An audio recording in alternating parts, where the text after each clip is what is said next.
Boa noite aos assinantes da TCM de Mossoró, aos dirigentes da Câmara de Dirigentes Lojistas de Mossoró, ao Sindicato da Indústria da Extração do Sal, CIESAL, ao sócio dirigente da Associação Comercial e Industrial de Mossoró, do Sindicato do Comércio Varejista, aos profissionais liberais, aos trabalhadores, aos empresários e ao povo em geral. Iniciamos nesse 1º de fevereiro, mês de carnaval, de festa em todo o Brasil e no mundo, mas o Brasil é o país do carnaval, o nosso radar econômico, dia 1º de fevereiro, e janeiro se foi. Com eles, as águas do veraneio de janeiro. Agora é carnaval, vamos entrar no ciclo carnavalesco. Santo do dia. A Igreja Católica celebra hoje, 1º de fevereiro, Santa Brígida de Kildare. Ela foi uma abadesa irlandesa que viveu no século V. Foi uma das mais importantes figuras religiosas da Irlanda e sua influência se estendeu por toda a Europa. Santa Brígida nasceu em uma família nobre da Irlanda.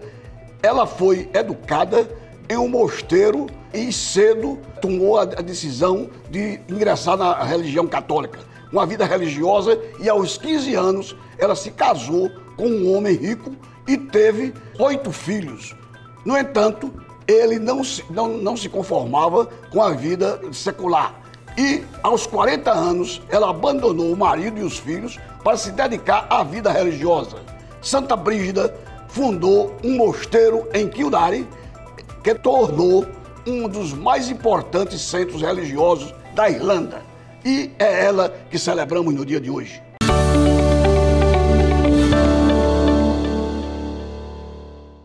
As notícias de economia da semana. Ontem o Fed, o Federal Reserve dos Estados Unidos, que é o Banco Central americano, fixou na neutralidade as taxas de juros dos Estados Unidos da América, que vão variar de 5,25 a 5,50 ao ano. Havia uma expectativa que o Federal Reserve reservasse para março de 2024 um corte, o que não foi imediatamente ratificado pelo presidente do Banco do Fed americano.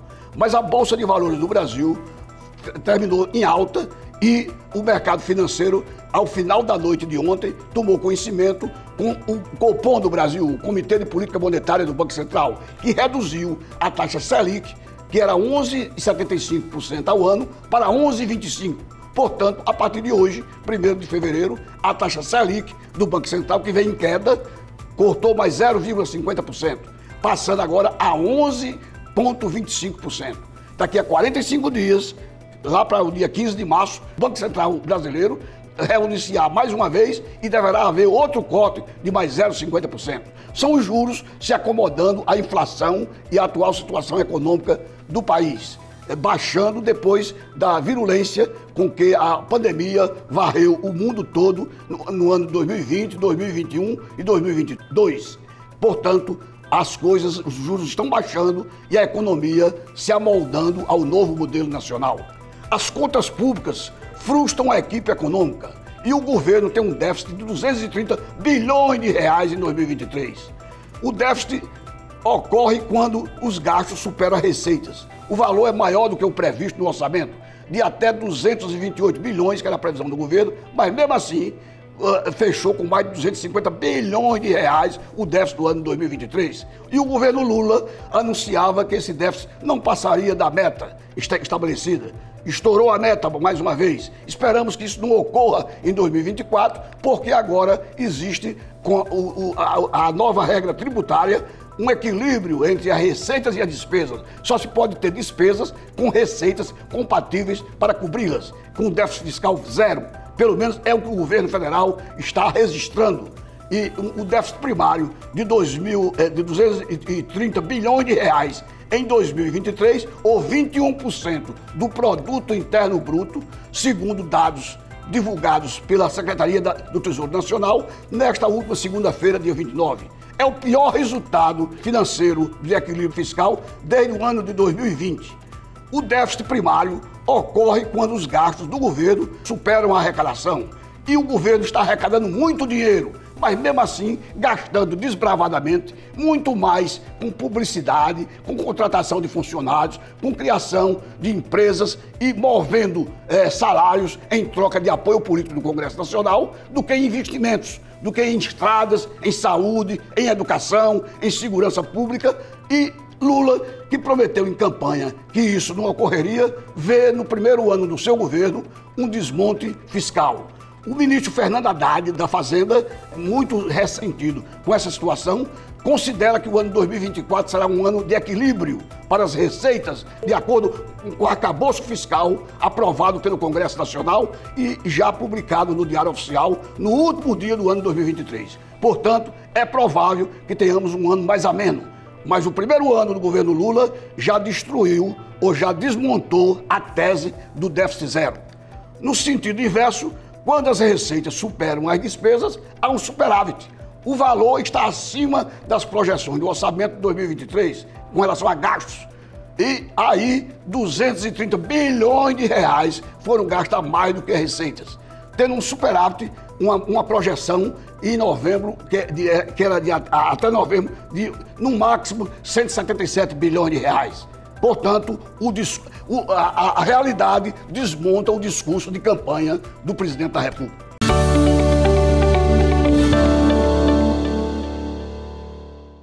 O Brasil tem uma taxa de desemprego de 7,4% no trimestre até dezembro, segundo o Instituto Brasileiro de Geografia e Estatística, o IBGE.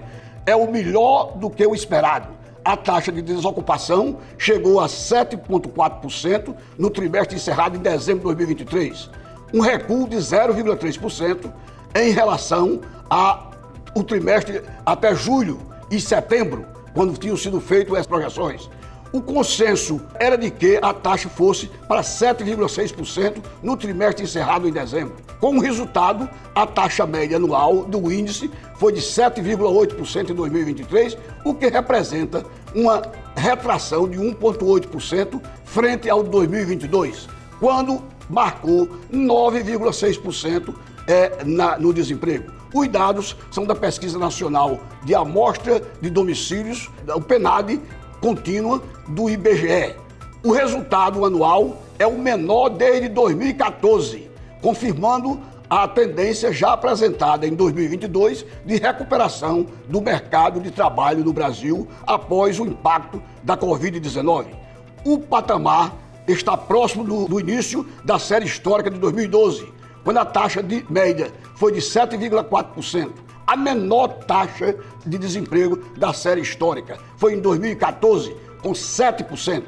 Em tendência à confirmação, quando se observa a queda na população desocupada média em 2022 para 2023, com a redução de 17,6%, chegando a 8,6 milhões de pessoas a serem empregadas. Portanto, é um lado positivo com relação à economia nacional.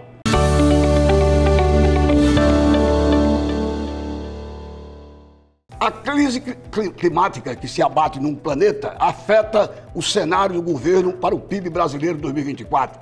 O impacto do PIB deste ano de 2024, Produto Interno Bruto, tudo que o país produz na indústria, no comércio, nos serviços, na agropecuária, está impactando a economia não só do Brasil, mas de muitos países do mundo. E uma preocupação junto ao governo federal. A possibilidade de, por causa de fatores climáticos, o desempenho do setor agropecuário decepcionar e puxar para baixo o crescimento da economia brasileira nesse ano de 2024, entrou no radar do Ministério da Fazenda. Nos últimos dias, surgiram notícias de projeções de menores safra para 2024, no que diz respeito a vários produtos, inclusive a soja, que o Brasil é um dos maiores exportadores do mundo, para a Europa, para os Estados Unidos e para a Ásia, com os gigantes China e Índia absorvendo muita forte possibilidade da produção nacional. O forte crescimento do setor pecuário, observado em 2023, foi um dos fatores que ajudaram a impulsionar o Produto Interno Bruto, o PIB de 2023, que não foi divulgado ainda, deverá ser final de fevereiro, provavelmente, e que vai dar 2,9% a 3% no crescimento da economia do Brasil no ano passado. no acumulado do ano, até o fim do terceiro trimestre, o PIB do setor agropecuário havia crescido 18% no Brasil em relação ao mesmo período de 2022, segundo o Instituto Brasileiro de Geografia e Estatística. Já o Ministério da Fazenda projeta uma alta do PIB para o ano de 2023 de 2,8%. Mas há possibilidade de fechar os 3%, o que é um grande avanço para a economia nacional, segundo a Secretaria da Política Econômica, o SPE, da pasta da Economia. O Brasil produz em excesso e abastece o mundo de minério de ferro, de soja, de milho, de feijão, de café, além de outros produtos vários, sendo representativa a nossa condição como um dos maiores produtores do mundo, não só na agropecuária, mas também nos serviços e nas exportações. O ano passado, nós tivemos quase 90 bilhões de dólares no crescimento entre exportação versus importação, que são as mercadorias, as commodities que entram de fora para o Brasil. O Brasil teve um alavancamento de quase 90 bilhões de dólares, o que é um expressivo número de vantajoso para a economia brasileira. Disseminando as áreas plantadas, mas o clima não está ajudando. Não é um problema brasileiro, é um problema mundial, onde áreas como os Estados Unidos da América, a temperatura chega até 50 graus abaixo de zero, negativo, e no Brasil e dos países da América do Sul, o calor permanece intenso, se pronunciando, inclusive, um El Niño que poderá fazer com que o nosso inverno no Nordeste do Brasil seja bem reduzido nesse ano de 2024. Tomara que isso não aconteça, que tenhamos chuvas bondosas em fevereiro, em março, até fechar o ciclo de inverno, porque é importante para a agricultura, para a pecuária e para a indústria salineira do Rio Grande do Norte, inclusive. Mas os climatologistas estão prevendo o avanço do El Niño, prejudicando as chuvas no Nordeste do Brasil. E peçamos a Deus que isso não aconteça e que venham chuvas bondosas, cobrindo o solo de água para poder fermentarmos a nossa economia.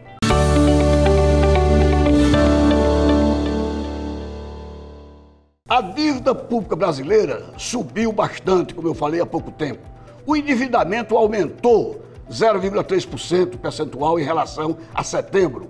E o valor já atingiu 7 trilhões e 900 bilhões de reais. A dívida bruta do Brasil subiu 74% em relação ao PIB, o Produto Interno Bruto, até dezembro de 2023, alcançando 7 trilhões e 900 bilhões de reais. Em comparação ao mês anterior, houve um aumento de 0,3%. A dívida bruta do governo federal, mais os estados, mais municípios, União, Previdência Social, governos estaduais e municipais, é assustadora. Os dados foram divulgados nesta última terça-feira através dos órgãos do governo e através do link Hiperlink, que é um link oficial do governo federal. O texto estratégico nasceu de que o Brasil está com sua dívida em acesso, crescendo assustadoramente.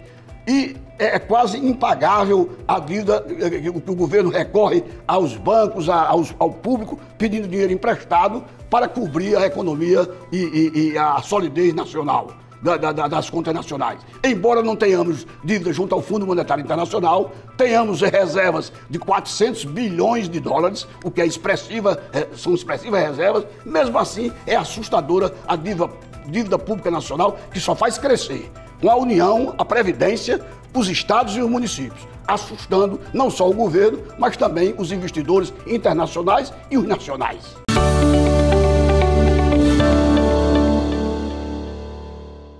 O Brasil cai 10 posições no ranking que mede a percepção sobre corrupção. Entre 180 países analisados, o Brasil ocupou a 104ª posição, colocação no Índice de Percepção de Corrupção, IPC, de 2023, segundo levantamentos da Transparência Internacional. O Brasil caiu 10 posições em relação ao Índice de Percepção de Corrupção. O país registrou 36 pontos e ficou na 104ª posição. O IPC mede a integridade do setor público e nos 180 países pesquisados, nós ficamos no 104º lugar. A Dinamarca, na Europa, é o país mais contra a corrupção que existe, em primeiro lugar. Assim, a nossa situação, a situação nacional se deteriora com relação a isso. Quanto à melhor posição no ranking, menos o país é considerado de corrupto. O Brasil ficou com a mesma pontuação da Argélia, da Sérvia e da Ucrânia. Entre os países da América, o Brasil ficou atrás, por exemplo, do Uruguai, ficou atrás do Chile, de Cuba, da Argentina, inclusive. O Brasil ainda ficou 2 pontos a menos que no ano anterior, 2022, abaixo da média global, que está em 43 pontos. Esta é a segunda pior posição recebida pelo Brasil desde que o índice foi calculado, nos anos de 2018 e 2019. E o país recebeu apenas 35 pontos. O país mais bem avaliado, eu falei, a Dinamarca, com 90 pontos. A Somália recebeu a pior nota e está em último lugar. Boa noite e até quinta-feira com um novo Radar Econômico.